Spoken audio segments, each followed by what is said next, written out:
Good Thursday morning to everyone. Hope you are doing well wherever you are. It's time for another game in the 1987 American League Strat-O-Matic Replay Super Advanced. We are at another game on June the 27th schedule. We're deep in the heart of Texas. Oakland A's taking on the Texas Rangers. Game number 406 overall. And Oakland comes in the game first place in the AL West, 34-23. Texas floundering near the bottom, 23-32. In fact, Seattle is the only thing keeping them out of last place. Arlington Stadium is symmetrical, and actually home runs and singles are both identical, 11 across the board. Only number you have to remember on ballparks is 11. 1 to 11 singles, 1 to 11 home runs.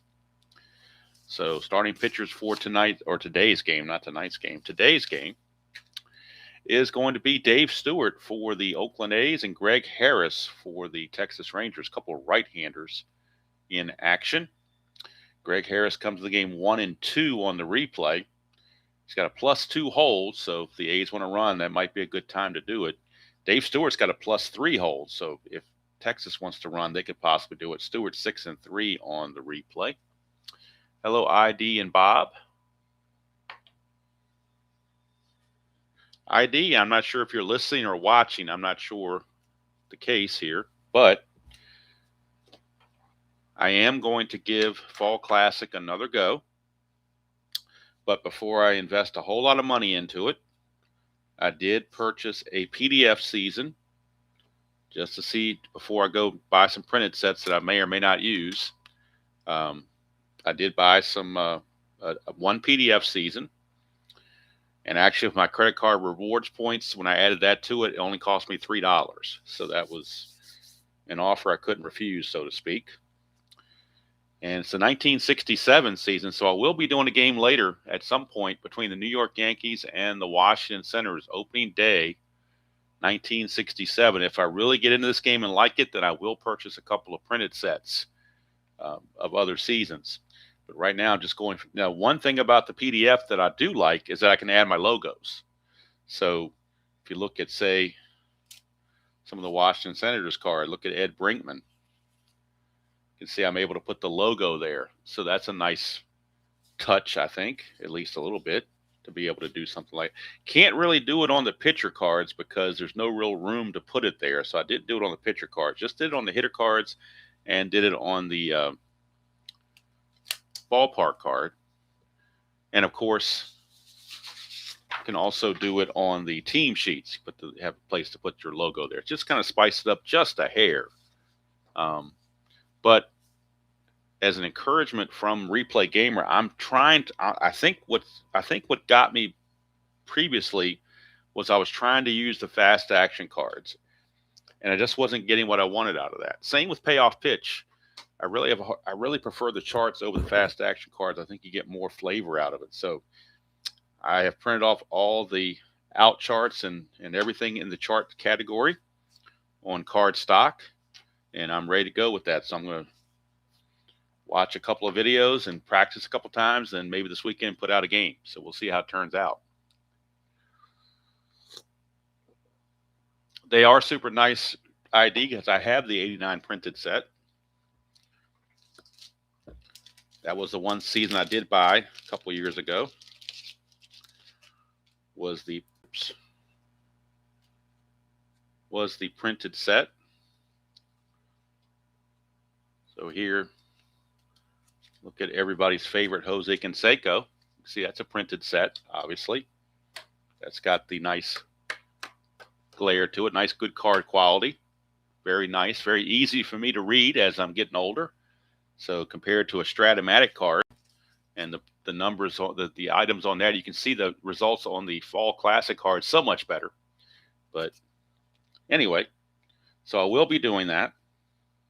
And I'm hopefully going to do that my plan is to do this on Saturday afternoon, perhaps. Maybe doing a live Fall Classic game just to try it out with the charts. And that way, if I make them, when I will probably win, not if, but when I make mistakes, I'll have instant feedback to tighten things up a bit. So Yeah, definitely love the team defensive sheets. No question about it. Considered doing this for this project, so I don't have to keep writing in the things here, but I figured this is for the benefit of you guys, not for me. I can look at the cards, but if you want to, it just makes it easier for you guys to be able to see their defensive ratings on here all the time. So that's why I write it in. And plus, I think the score sheet would look kind of naked without it. So, for lack of a better term. All right. Hello, Jeremiah. Good to see you. Going to Giovanni's Tailor Shop for a fitting. Good deal. Maybe they'll give you a discount. They should if you mention the channel. They are the unofficial sponsor, of course. All right, so Greg Harris is your starter for Texas. He started in the bullpen and has now turned to a starter. In the real season, 5-10, 4.86 ERA, and no saves. On the replay, he's 1-2 with a 3.51 ERA and 1 save, 49 innings pitched, 48 hits, 24 walks, and 38 strikeouts. So Greg Harris will take to the mound. He's got a wild pitch rating of 6 and a balk rating of 6, and as I said, it's a +2. He's a -1, but Stanley's a +3 hold, so that makes it a +2 overall on his pitcher-catcher hold quotient. So leading off for the Oakland A's, ID, what kind of favor would you like, sir, before I get going here?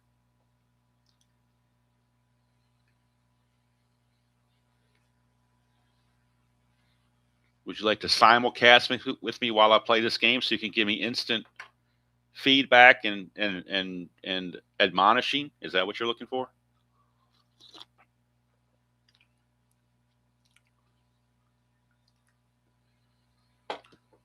All right, let's see here.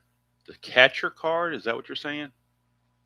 Show off a catcher card, explain the info on the player ratings. We're talking about Fall Classic, correct? I'm assuming that's what you're talking about. So, Replay Gamer did a very nice little tutorial. I think it was last night, actually. I watched it. And, oh, for Strat-O-Matic. Strat-O-Matic catcher card. All right, before I start, we'll get the catcher card. Here's Mickey Tettleton. There's Mickey Tettleton.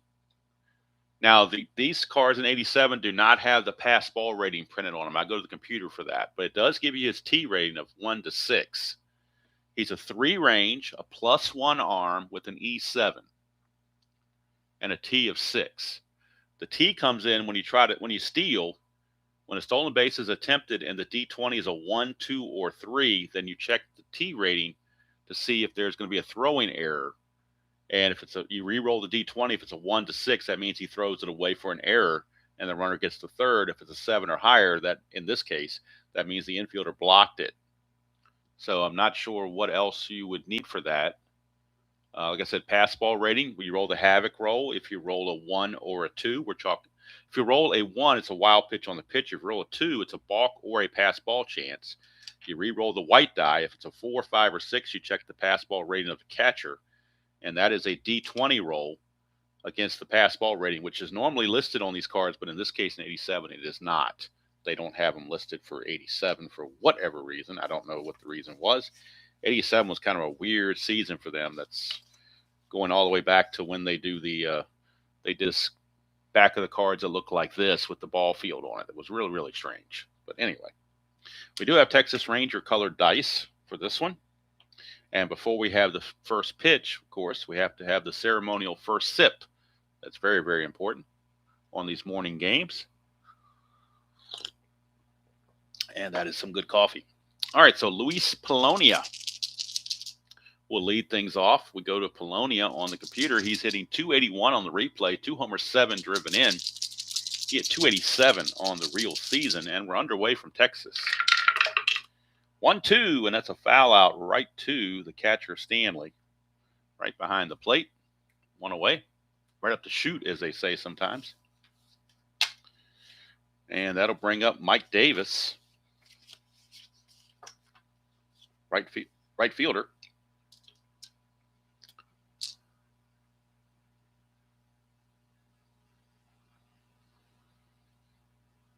Yeah, the T rating was 1 to 7. That's what that means on the card. When you look at the card there, that T rating, the 3 is his range, So if you do an X check on the catcher on the X chart, it's a 3 and an E7. The +1 is what you're going to add to the pitcher hold to get the quotient that I call it. And then the T rating is only on a stolen base chance where the D20 comes up 1, 2, or 3. Then you re-roll the D20 compared to the T rating there, and that's what you get there.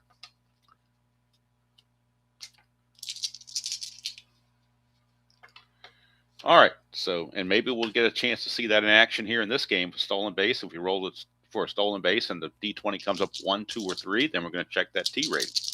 Mike Stanley has a T rating of 8. Tettleton has a T rating of 6. So, Mike Davis is up. Davis is hitting .293 on the replay, 12 homers, 32 driven in, hit .265 real world. We get a 2-3, and that's going to be a fly ball to center field. Hauled in by Odeby McDowell. 2 up and 2 down. And that'll bring up Jose Canseco. Jose, can you see? 270 on the replay, 14 homers, 38 driven in. He had .257 real world. 211, and that's going to be a fly ball to right field, and that will end the inning.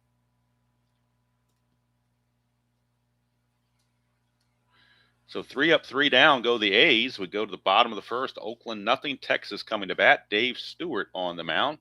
20-game winner in 1987. 20 and 13 with a 3.68 ERA. In the replay, he is 6 and 3. The 6 is not looking too good here. 6 and 3 with a 2.83 ERA. 92 innings pitched, 79 hits, 43 walks, and 81 strikeouts. And leading things off will be Jerry Brown, second baseman for the Texas Rangers. Brown hitting .258, a homer, 10 driven in on the replay, hit .271 real world. Switch hitter, 5'10", and that's a ballpark single check. Everything's an 11 at Texas Stadium. That's a 1, so that's a given. Base hit for Jerry Brown, and Jerry Brown's going to be looking to get a lead, try to steal. He can get a lead on a 2 or a 4 through 9. Now, on the number on the right of the slash is his caught stealing number, or pickoff number that I call it, which is 11. So when you're trying to get the lead, if you roll an 11, he's going to be picked off automatically or caught stealing automatically. But a 2 or a 4 through 9 gets him the lead. And that's a 9, so he does get the lead. It falls in that range. So he starts with a 15. You take away 2 for being held, makes him a 13. And then you go to Stewart's +3, makes him a 16. So 1 to 16, he will steal it. If we roll a 1, 2, or 3, we go to the T rating. That's a stolen base. No throwing error there to worry about, but it is a stolen base for the governor, Jerry Brown. And for Brown on the replay, let's see what he did real world versus replay for stolen bases. In the real season, he stole 27, got caught 17 times. On the replay, that was the real season. On the replay, that was his 14th stolen base. He's been caught 7 times. The stolen base for Jerry Brown. He's in scoring position with nobody out. For shortstop, Scott Fletcher. Fletcher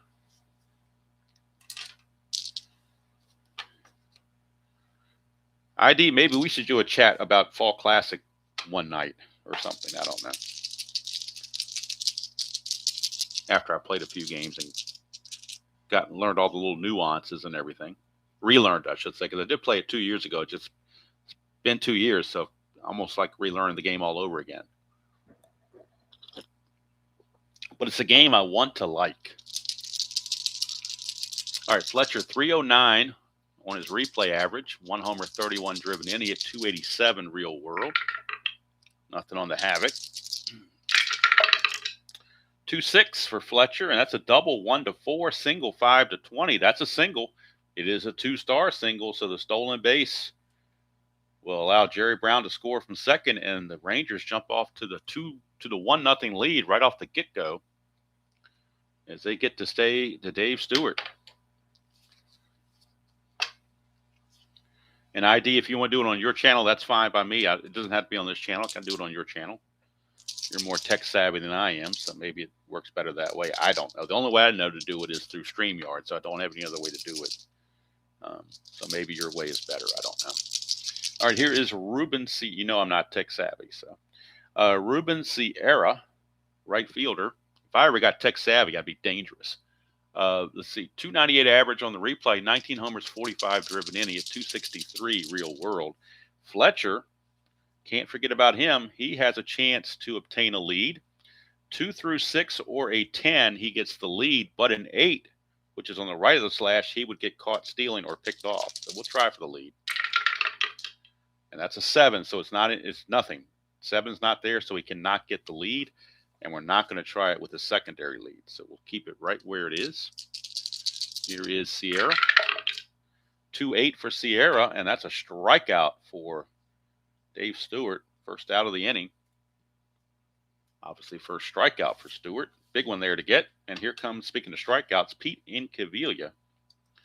Incaviglia on the replay, hitting 242, 12 homers, 33 driven in. He hit 271 real world. In 211 at bats, he's already struck out 81 times.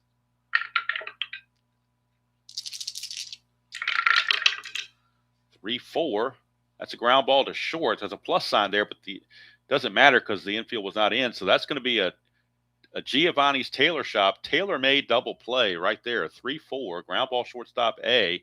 That is a 6-4-3 double play. Giovanni's Tailor Shop in Lemoyne, Pennsylvania, the unofficial sponsor of the Demos channel, as they sponsor unofficially, they sponsor the tailor-made double play of the game. And there you go. If you're ever up in Lemoyne, Pennsylvania, go check them out. Giovanni's Tailor Shop. Tell them Demo sent you. So at the end of 1, it is Texas 1 and Oakland nothing. And we will start the top of the second with Mark McGwire. Rookie of the Year in 1987. Real season, he hit 49 home runs with 118 runs batted in, hit 289. On the replay, 18 homers, 42 driven in, and hitting 280. 3-2 for McGwire. He's going to ground it to short. Fletcher is there. 1 away.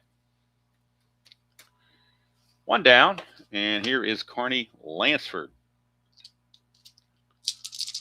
Lansford hitting 275 on the replay. 9 homers, 34 driven in. He hit 289 real world. That's a 3-8 for Lansford. That's a base on balls. First walk issued by Greg Harris. So we'll see if Lansford wants to run.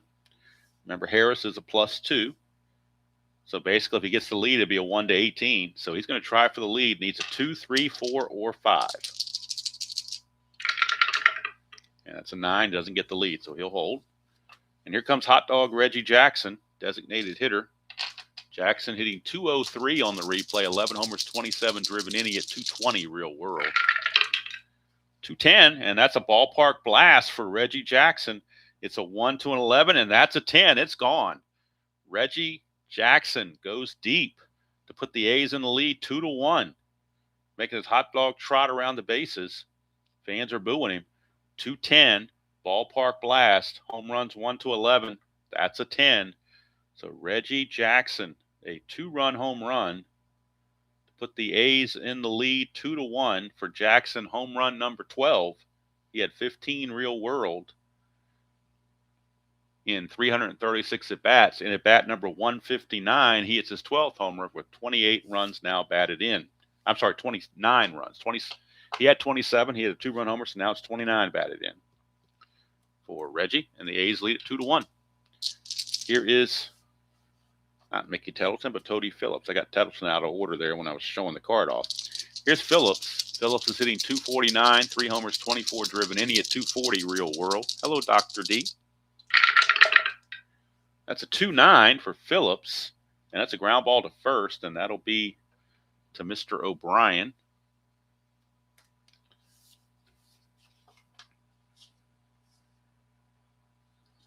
And that'll bring up Mickey Tettleton.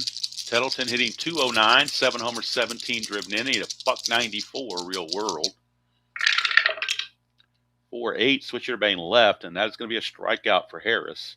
His first strikeout of the game, but a 2-run home run from Reggie Jackson gives the A's a 2-1 lead as we go to the bottom of the second.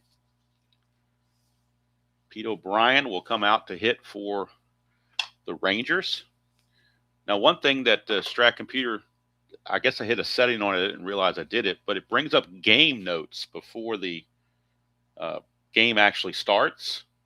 They have what they call game notes. So I printed those out.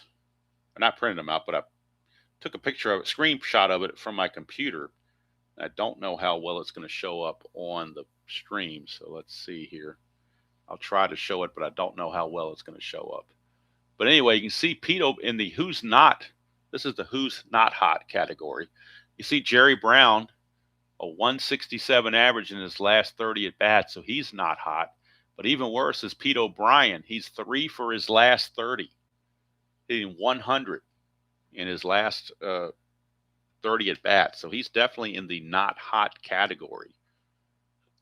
It also gives you a who's hot and whatever. But just thought that was a neat little thing there that it just happened to come up on my screen. I really wasn't even planning on it, but I hit something that caused it. I hit some sort of setting which made it pop up, and now it pops up every game. So I just go ahead and just let it happen, and then I skip past it. But I thought that was kind of interesting to show that.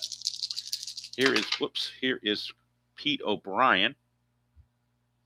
He of the hitting 100 in his last 30 at bats, 3 for 30 in his last 30 at bats. But on the season, he's hitting 290, so he's still doing very well.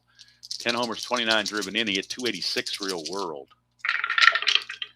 1-4, and he's still going to struggle. It's a ground ball to second. 1-5 would have been a home run. 1-4, it's a ground ball to second. But when you're in a bad streak, those are the kind of things that happen to you. One away, and here's Larry Parrish. Parrish, designated hitter, hitting 224, 9 homers, 27 driven in. He hit 268 real world. 5-6, and on Stewart, that is a strikeout. Second strikeout for Stewart. 2 up, 2 down for O-Matic McDowell, center fielder. McDowell is hitting 205 on the replay, 3 homers, 14 driven in. He hit 241 real world. 6'8", lefty is a base on balls, and that is the first walk issued by Stewart. See if McDowell chooses to try to get a lead. He will. He needs a 4 or a 6. There's a comma there, so it's not 4 through 6. It is 4 or 6. So the 5 won't do him any good. But a 4 or a 6, he will get the lead. That's a 4. He gets the lead, so he's going to go. He's a 19, being held as a 17, but then the +3 is a 20. So the only way he's going to be out is a 20.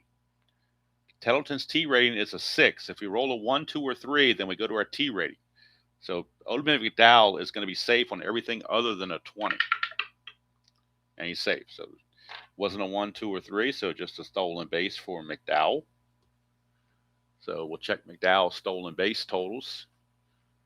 What he did real world and on the replay. Real world, he stole 24 bases, only got caught twice. But on the replay, this is only his second steal, and he's been caught 3 times. So he has not had a good success in either getting the lead or once he gets the lead, making it happen. But he did it here. So a 2-out stolen base gets him in scoring position for Mike Stanley. It does turn this into a clutch situation. And on Stanley's card against a right-hander in the clutch, he will gain a hit on 1-4 and on 2-9. And also 3-10 and 3-11. So he gains 4 hits. These little omega symbols are your clutch hits. So he's going to gain 4 hits. Now that it's a clutch situation. But so by McDowell stealing, it improves Stanley's batting immensely. Stanley on a replay in just 21 at-bats is hitting .333, 7 for 21, 2 homers, 6 driven in. He had 273 real world. 1-4, and there you go. The ball. There you go. That's why I play chess, not checkers. The stolen base was not just only to allow McDowell to get in the scoring position, was also to improve Mike Stanley's card. And had he not stolen, that would have been a fly to center. But since he did steal, it's a clutch situation. And there you go. We roll the 1-4 right there on cue. And we got a tie ball game, 2-2. That's why I say I play chess, not checkers.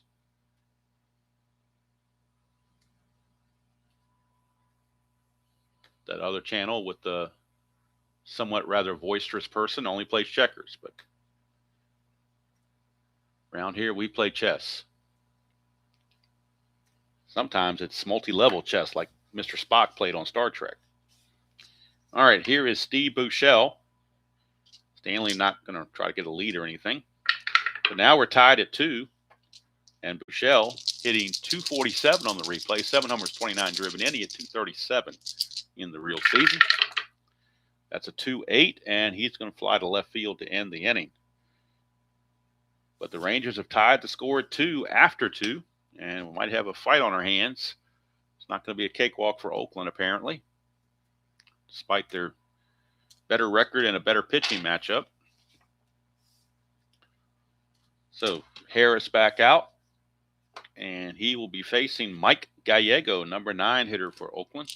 Gallego hitting 228, a homer and 8 driven in. He hit 250 real world. It's a 5-3, and that's going to be a ground ball first base X. We're looking at O'Brien. He's a 2E12. First X chance of the game. Took 3 innings to get there. Took us to the 3rd inning. 2E12. 2 and a 3, that's iffy. But I think he'll do it because nobody was on base. He's not holding anybody. So a 2 and a 3 is a G3 pound, but with nobody being held, he'll get to it. That is a 12, and he is an E6. He's an E12 with a 12. How about that? E12 and a 12.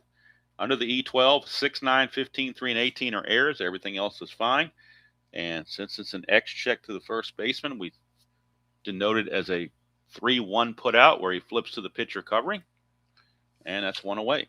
That's a Tribe baseball fan, Clee baseball fan connotation. Here is Luis Polonia, fouled out to Stanley his first time up. 5-5, lefty is a fly ball to left, and Cavilla puts it away.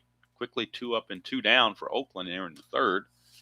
And that brings up Mike Davis, right fielder. 4-11 for Davis.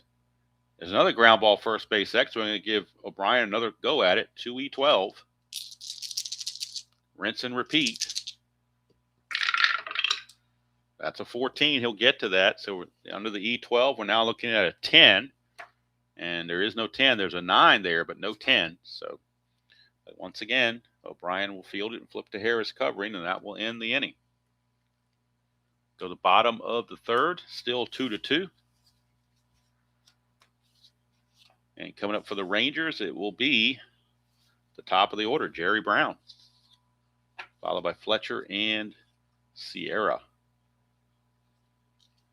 So the Rangers have stolen 2 bases off of Stewart already. 5-7, and that's going to be a ground ball second base X. We're looking at Tony Phillips. He's a 4E21 for Mr. Phillips. 4 and a 6, that's trouble. 4 and a 6 is going to be a base hit, SI1 on a 4 and a 6. That is an 11, and he is an E21 at second base. There is no 11 there, 4, 13, and 17, but it will be a leadoff single for Jerry Brown. Sneaks it right past Tony Phillips. And now Brown looking to run again. Needs that 2 or the 4 through 9, and needs to avoid an 11. 7 doesn't fit anywhere, so he doesn't get the jump. He will stay. And that brings up Fletcher. Also, he had an RBI single his first time up. 4-5, and that's going to be a pop-up to 3rd where Carney Lansford will haul it in, 1 away. And that'll take us to Ruben Sierra, strikeout victim his first time up.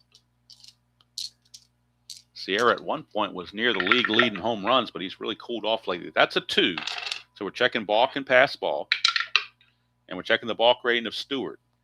His balk rating, though, is a 0, so he cannot balk. So we move on. 1-8, and that's a base on balls. Second walk issued by Dave Stewart, and that'll put runners at first and second. With only 1 out for Pete Incaviglia, he hit into a double play his first time up. The A's are looking for similar results.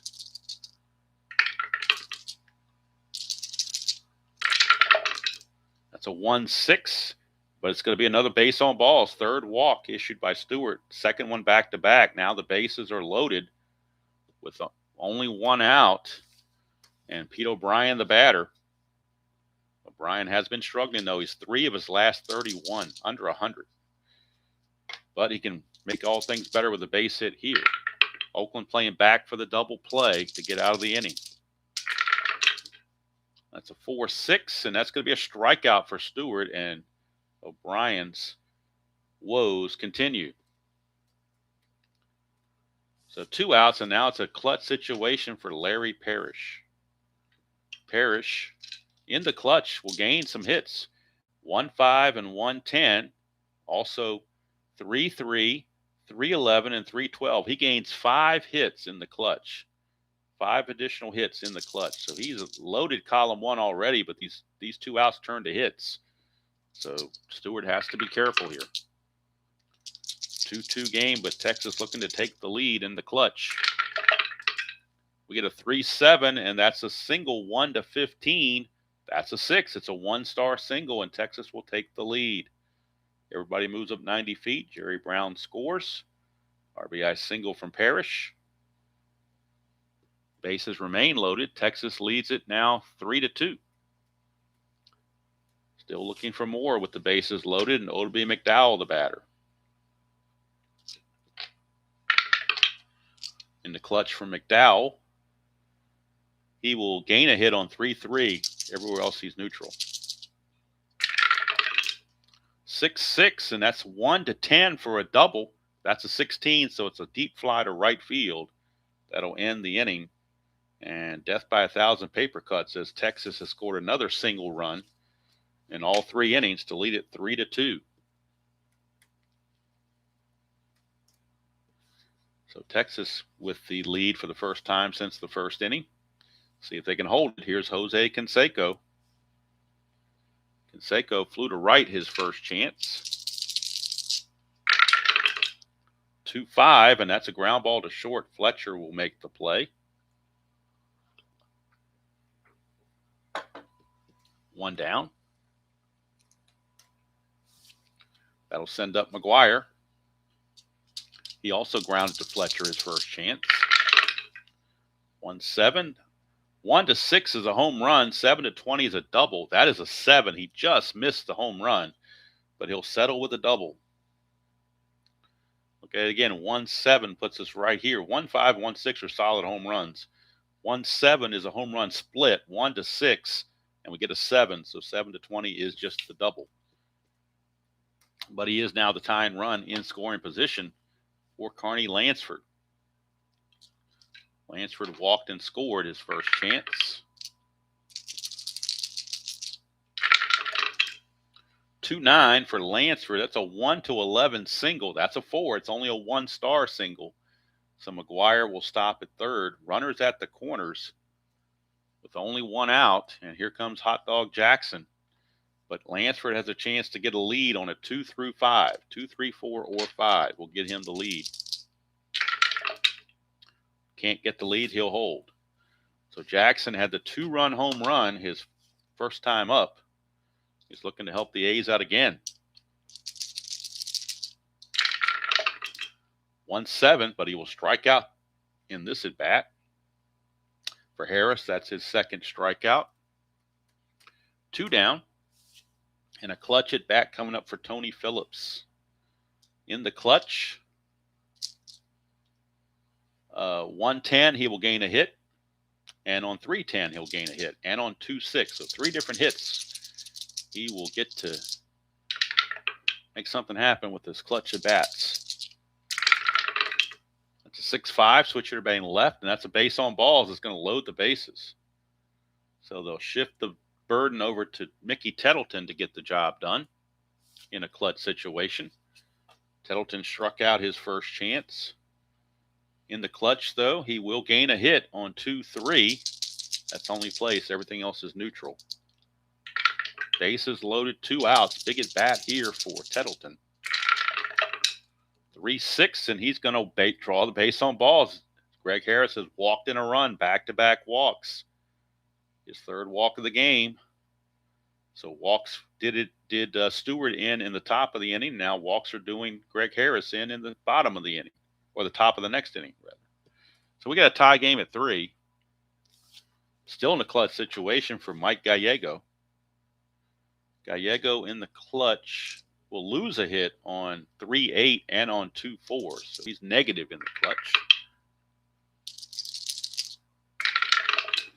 5-7, and that's a 1-6 double. 19 will be a single, but it's two-star single. That'll score 2 runs. Coming in to score is Lansford and Phillips, and going to third is Mickey Tettleton. 2-run single off the bat of Mike Letgo Gallego. And the A's have grabbed a 5-3 lead, 3 runs in the inning, all with 2 outs. And Luis Polonia, who's 0 for 2, will step to the plate. Gallego, not a threat to run, so he won't be held. Polonia looking to come through for a base hit. Still a clutch situation because the runner's on third. So in the clutch, he loses a hit on 110, and that appears to be it. Everything else is neutral. 3-5 is going to be another walk. So Greg Harris, his 3rd walk of the inning, and that reloads the bases. And Bobby Valentine about ready to get into costume or something. Here's Mike Davis, 9th man to bat in the inning. Bullpen activity for Texas is already looming as they have right-handed activity in their bullpen. They have Mike Tenderloin in the bullpen for them. He's their long relief guy. Davis, again, still a clutch situation with the bases loaded. Loses a hit on 110, and that's it. Everywhere else is neutral. So Harris needs to get Davis to stay in the game. 2-8 won't do it. 2-8's a 1-17 double. It's a 2-run double for Mike Davis. The A's are going to bat around. It's only 2 stars, so Polonia has to stop at third. But now 2 more runs have come in. It is a 5-run 3rd inning. And they will bat around, so now I need to move all these inning numbers out by 1. And before Canseco will come to bat, that'll be it for Greg Harris. He is going to have to leave. And they will bring in Mike Loind. They tried to get Harris out of the inning, but it just didn't work for him.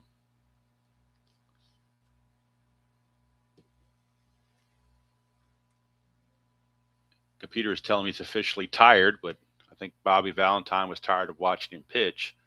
So he's going to make the move anyway, regardless of that, and bring in Mr. Loind, who also goes between relieving and starting. On the real season, 1-5 with a 6.10 ERA and 1 save. On the replays, 2-4 with a 7.66 ERA. So he has the enviable task of facing Jose Canseco with runners at second and third and 2 outs. Again, a clutch situation for Canseco. So let's write in Loind here. So Greg Harris only makes it 3 2/3 innings. He has given up 5 hits, 7 runs, but he's responsible for the other 2 on base as well. The walks did him in for sure. He walked 4, and he only struck out 2. Loind is a +7, so that's going to make that +5. So Canseco is up. Again, a clutch situation. And Canseco on the clutch gains a hit on 110. Get a 4-10, and that's a fly to left to finally end the inning, mercifully. And actually, Canseco made 2 outs in the inning.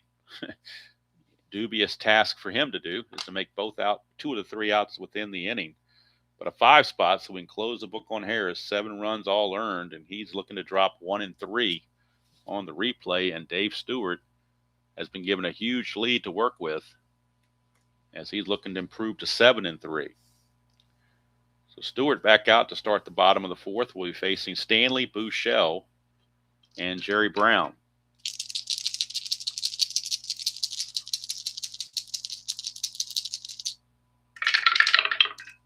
That's a 6-7, and that's going to be a base on balls. So last thing Stewart wanted to do was start walking guys again. That's his 4th walk. So he's not sharp either. Stanley will not be held. Here's Bouchel.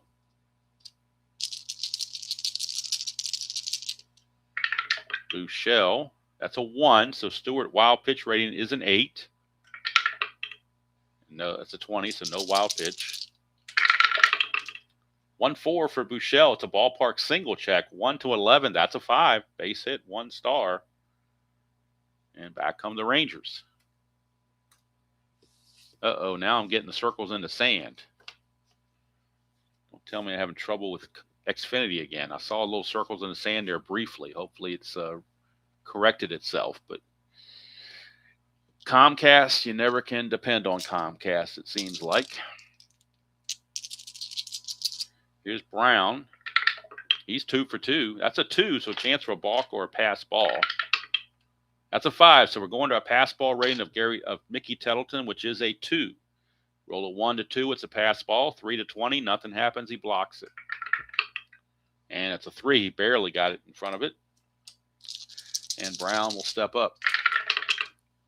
3-7 for Brown, struck him out. A big strikeout for Dave Stewart. Big strikeout for Stewart there. And for Stewart, that is strikeout number 4 to go with his 4 walks. That'll bring up Scott Fletcher.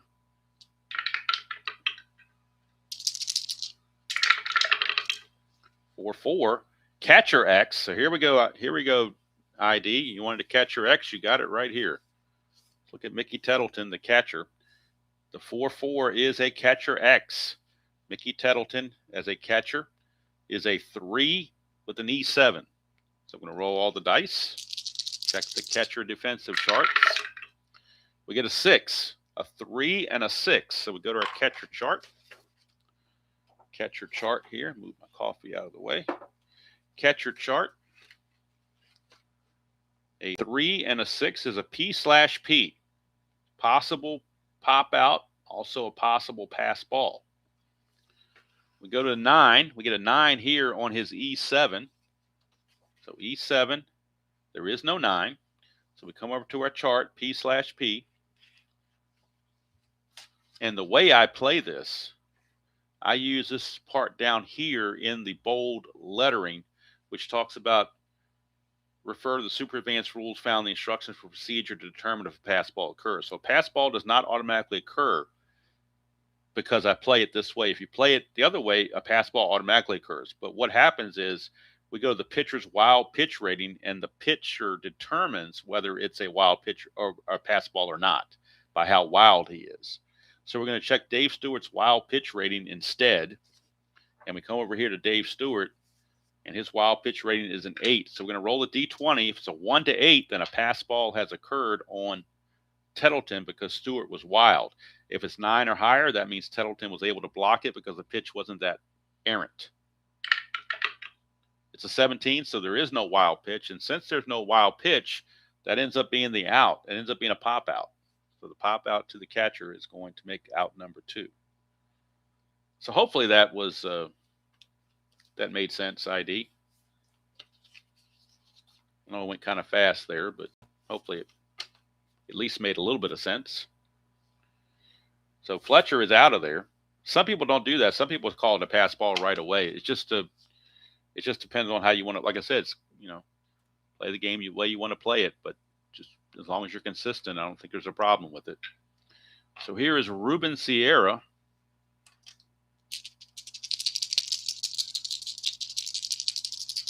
I agree, Jeremiah. Play the way that fits best for you. Here's Sierra, which as long as you play the same way all the time, you know what you're getting. So clutch situation for Sierra, only on 3-4 he will lose a hit. Everywhere else he is neutral. So see, whoops, just dropped one of my D6s. So let's get that back out. Let's get that back out.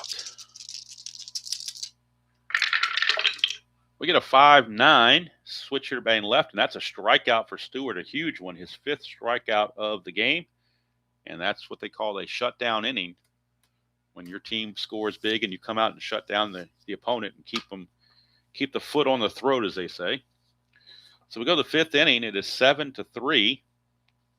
First inning that the Rangers did not score. And we start at the top of the 5th with Mark McGwire.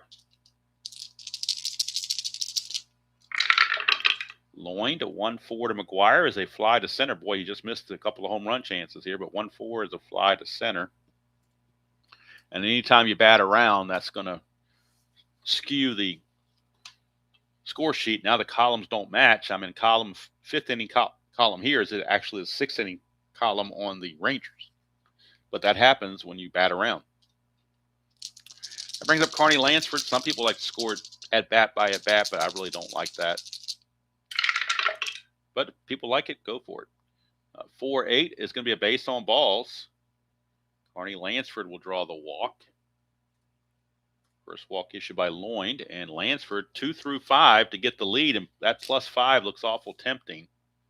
It's actually a +10 because he's a +7 and Stanley's a +3, but +5 is as high as it'll ding you. So Lansford, whoops, didn't roll the other 2 dice to see if he can get the lead. 7, he doesn't get the lead, but he can still go on the secondary lead if he wanted to. He's a 13, secondary lead. You take 4 away, make it a 9, but then you add the 5 to it, makes it a 14, still a 70% chance. So they're going to send him. 1 to 14, he makes it.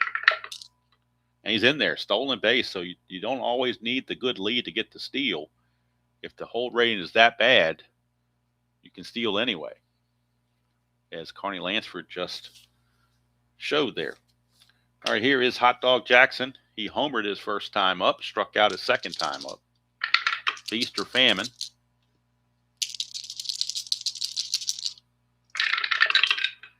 .610, left-handed, and that's a fly ball center field X. We're looking at McDowell. He's a 3-E-5 in center field. 3-3. Boy, the double died not kind to the Rangers there. That's going to drop in probably for a double. 3-3 is a double 2 stars. So the runner is on second base. He stole the base, so he's going to score easily on the double by Jackson. Now we'll check for an error. That's a 14, and McDowell's an E5 in center field. There is no 14, so no error on the play, but it will be an RBI double for Reggie Jackson, his 3rd run batted into the game. What's up with Reggie Jackson all of a sudden? Taking advantage of bad pitching, I guess. It's now 8-3 Oakland. Brings up Tony Phillips. Still only 1 out. This game is getting away from Texas pretty quickly. 1-9, and that's a base on balls. Let's runners at first and second. If you want a silver lining, it does set up a double play. Here is Mickey Tettleton. But as the Grateful Dead once sang, every silver lining has a touch of gray. 5-2, switch hitter. That's a fly ball to center field, 2 down.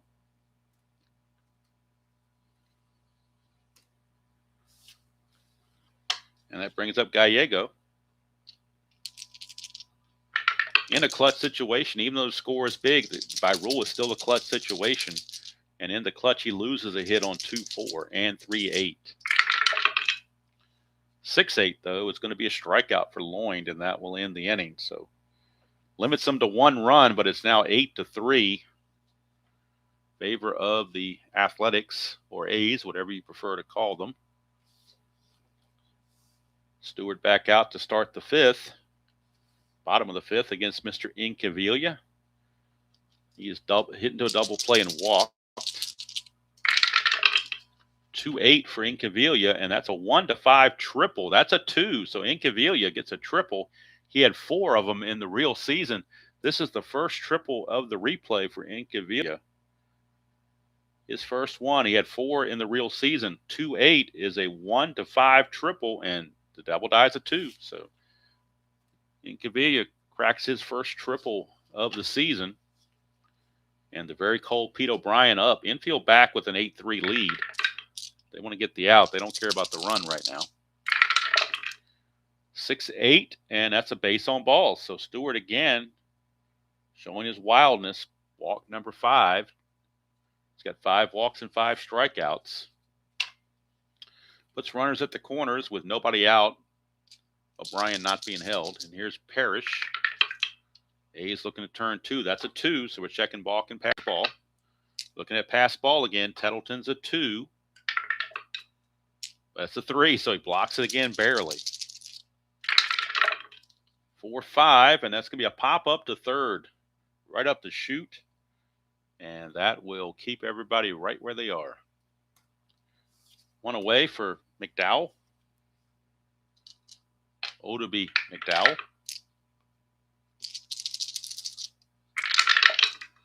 2-8 rather from McDowell. It's a fly ball center field beat, possible sac fly. Incavilla is a 10. Center fielder Poloni is a 0 arm. So you would take the 10, add 2 to it, make it a 12. 1 to 12, he would score. 13 to 20, he's out. But you're down by 5. Man, that's an awful tough ask. You get thrown out the plate like that, with the score being what it is, I think you have some explaining to do, as somebody once said. So they will hold him there. And here comes Mike Stanley. It is a clutch situation for Stanley.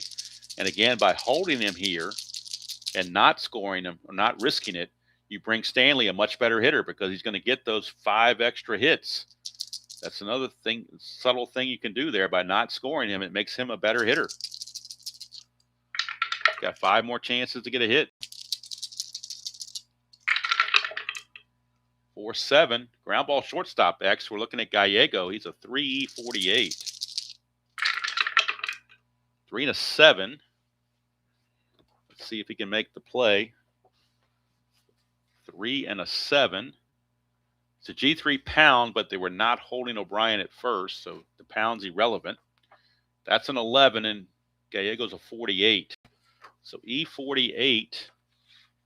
E48, there's a 12 and a 15, but no 11. So Gallego makes the play to end the inning. So nothing doing there. They get runners on the corners, nobody out, and can't score them. Kind of game I guess it's been for Texas. We go to the 6th. It is still 8-3. Loin was a former starter, so he's definitely got a lot of endurance, and they're counting him to chew up some innings. Here's Polonia. Start the 6th. 2-2, and that's a ballpark single check. 1-11, but that's a 14. So with nobody on base, I'll keep the original ground ball to third to avoid all the lineouts to second. So we'll have him ground to third. Had runners been on base, I would have kept the line out to second just to not affect base running. But with bases empty, you can pretty much do what you want. Here's Davis. 1-8, and that's a strikeout. So Loin coming back with a good inning. 2 down, and that's going to bring up Mr. Canseco. He is 0 for 3, including making both outs, or 2 of the 3 outs in the 4th inning. 1-9 for Canseco. He finally gets a hit. Base hit Canseco. He's going to be looking to get a lead. He needs a 6, though. It's the only way he gets the lead is on a 6. But he could try to steal without the lead because of the +5 down there. That's a 3, does not get the lead. If you wanted to steal without the good lead, starts with an 11. You subtract 4 now because it's the bad lead. Makes him a 7. Then the +5 makes him a 12. It's a 1 in 12 or 1 to 12 chance, 60%. They're going to send him. Why not? They're playing with house money. 60% chance. 1 to 12, he steals it. And he's out. So 20 would have got him out regardless, no matter who was. He could have been a 1 to 19, he would still have been out. So just a good throw from Stanley gets him out, and that ends the inning. So Canseco caught stealing. We go to the bottom of the 6th. Stewart has fatigue of 7, so he's still good to go, fatigue-wise. And it'll be Steve Buechele, bottom of the order, number 9 hitter. He's 1 for 2. That's a 5. Whoops, that's a 5-2, and that's a ground ball right back to Stewart. 1 away.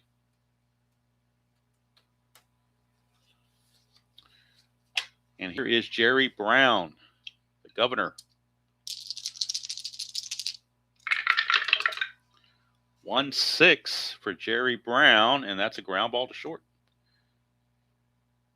Gallego will field it, 2 down.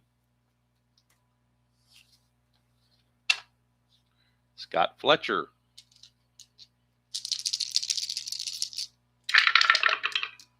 1-11, and that's going to be a fly to center, and that will end the inning.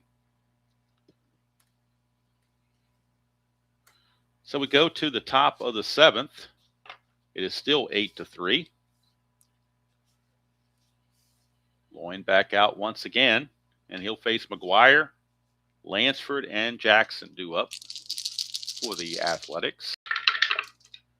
3-9 for McGuire, and that is a walk. Another walk issued by Texas pitching. And that'll send us to Carney Lansford.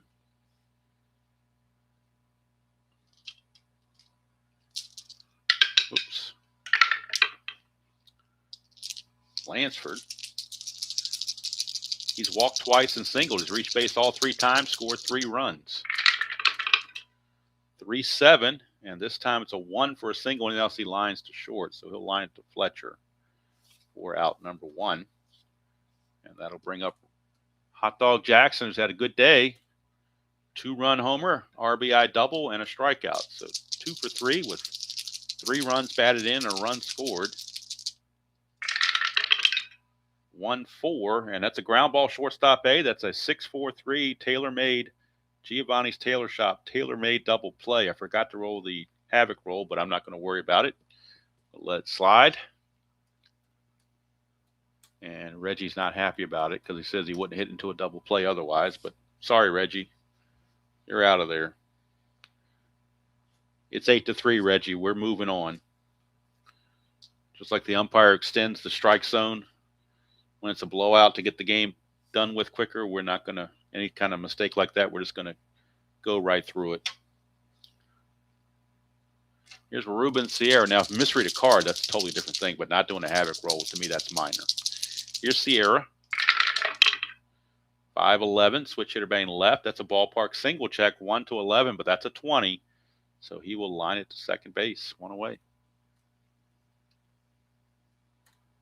1 down. And that will send up Pete Incaviglia. Tripled his last time up for his first triple of the replay.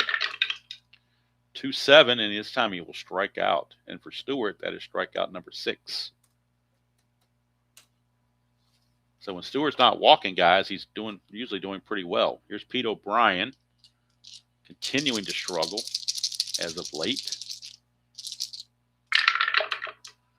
1-6, and then finally breaks through with a hit. 1-4 is a double, but he'll settle with a 2-out single. And he finally gets off to Schneid with a 2-out single to bring up Larry Parrish.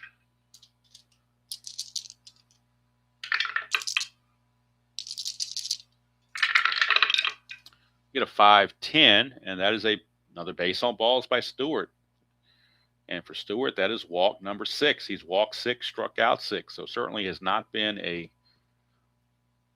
pretty performance by Mr. Stewart, but A's scoring 8 runs kind of bailed him out. Stewart's actually 1 batter away from reaching base of being fatigued. So we'll keep an eye on that. McDowell in the clutch.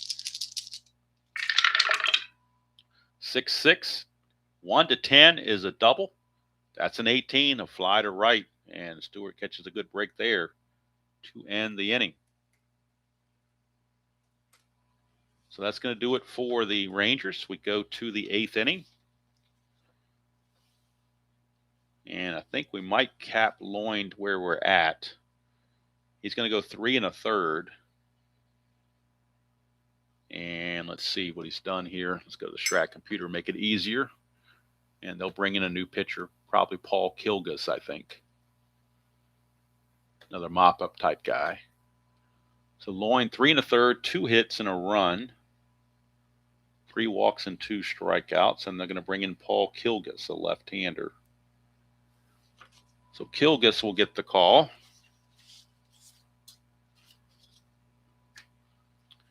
He is a -6. Makes him a -3, but I don't know if that's going to affect a whole lot. On the real season, he was 2-7 with a 4.13 earned run average. And we'll see what he has done on the replay. I think he's only had limited duty. I believe it was a recent addition to the team. So in the real season, 2-7, 4.13 ERA and no saves. On the replay, he's only pitched 5 innings. He's 0-1 with an 8.44 ERA. 5 innings pitched, 6 hits, 2 walks, 3 strikeouts. So Kilgus will come in and pitch to the bottom of the order, Phillips, Tettleton, and Gallego, as the A's lead it 8-3. So Phillips, the switch hitter, will turn around and bat right-handed. That's a 2-6, and that's going to be a fly to center field. One away. That'll send us to Mickey Tettleton, the catcher. He'll turn around and bat right-handed. 3-3, and that's a ground ball to short plus injury chance. So it's potential that he could be injured, and we'll have to have Terry Steinbach finish the game out as catcher. So we go to our chart. And on a 1-6, he can stay in the game. That's the way I play it. 1-6, he stays in the game. 7 or higher, he's got to come out. That's a 6, he can stay in the game. So I know technically it's supposed to be the remainder of the game that he's out, but I'm doing game day injuries only, so I tweak it just a tiny bit to include that. So that keeps him in the game without having to come out of there. Here's Gallego. 5-5 for Kilgus is a ground ball to second. So it's a 1-2-3 inning for Kilgus. And he'll pitch the ninth to mop up for the Rangers. They do save their better relief pitchers for another day because at 8-3, it's pretty much out of hand. So here's Mike Stanley. He will lead off. Stewart going to stay in there.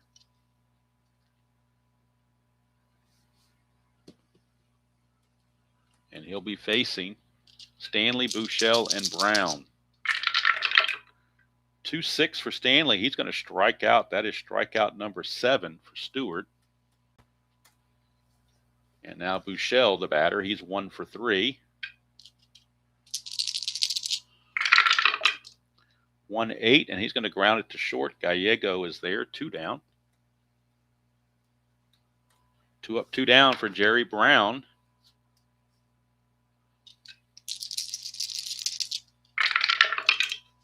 .510. Ballpark single check. It's an 11, and that is an 11. So a base hit for Jerry Brown. 3rd hit of the game for Brown.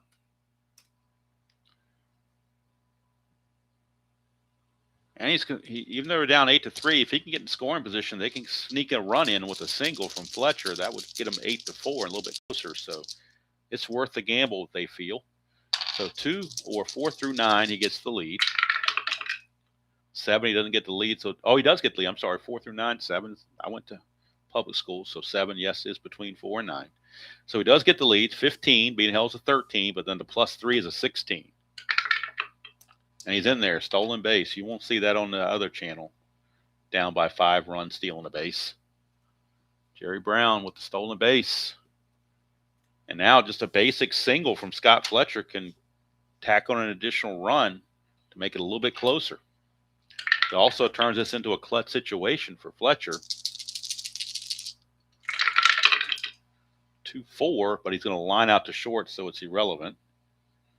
And the inning's over. But he gave Fletcher a chance by stealing second to try to drive in that run. So we go to the 9th. Still 8-3. Been status quo for the last 3 innings. And Kilgus back out. Will face the top of the order. Polonia, Davis, and Canseco for the A's.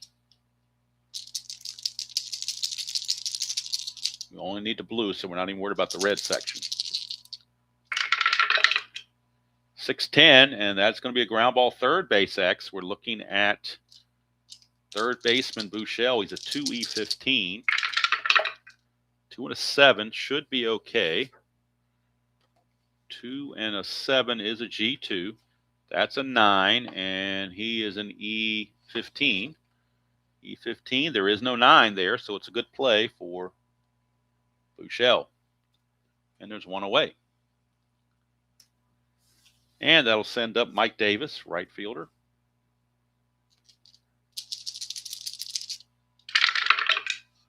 .17, and that's a base on balls. Yet another walk by Texas pitching.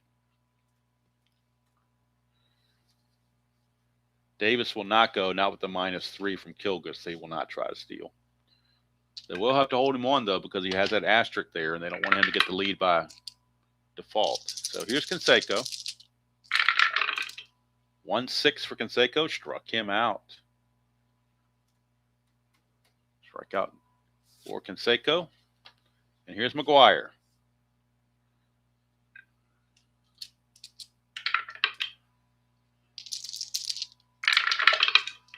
2-4 from McGuire, ground ball to short, and that will end the inning. So Kilgus is going to pitch 2 shutout innings. Helps their bullpen out quite a bit. And he had a walk and a strikeout, gave up nothing else. So the A's have 8 runs, but only 7 hits. But there have been 8 Texas Ranger walks in the game. That's been the bugaboo. All those walks. When you add the walks to the hits, you get 15. So you get 8 runs and 15 hits, in theory almost. Stewart going for the complete game since he has an 8-3 lead. Ruben Sierra, your batter.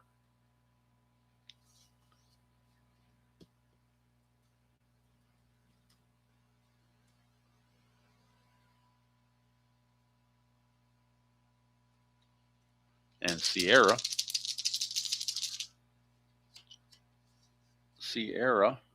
is 0-for-3 with a couple of strikeouts and a walk. 1-3, and that is a ballpark single check. 1-11, that's a 17. So we'll keep the original ground ball to third as an out. 1 away for Pete Incaviglia.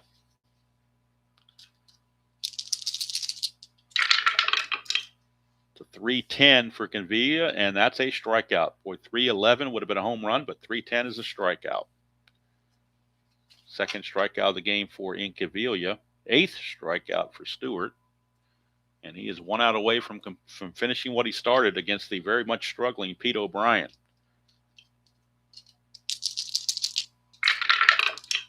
That's a 1-5 for O'Brien. He's not struggling anymore. 1-5 is a solid home run, clean as can be.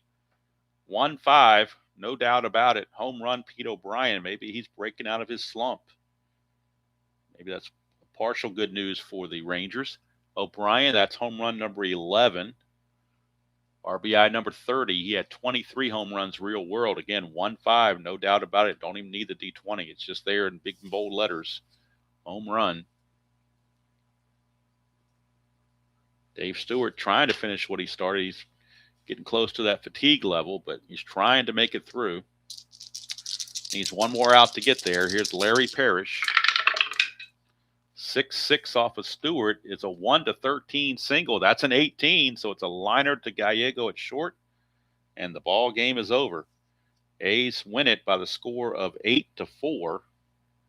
Dave Stewart, a complete game victory, and he will improve to 7-3. Harris will drop to 1-3. So go to the box score and get the totals for this one and get you set up for tomorrow morning's game, which will take place in the Great Northwest at the Kingdome in Seattle. For the A's, 8 runs, 7 hits, and no errors. For the Rangers, 4 runs, 10 hits, and no errors. Rangers left 11 on base.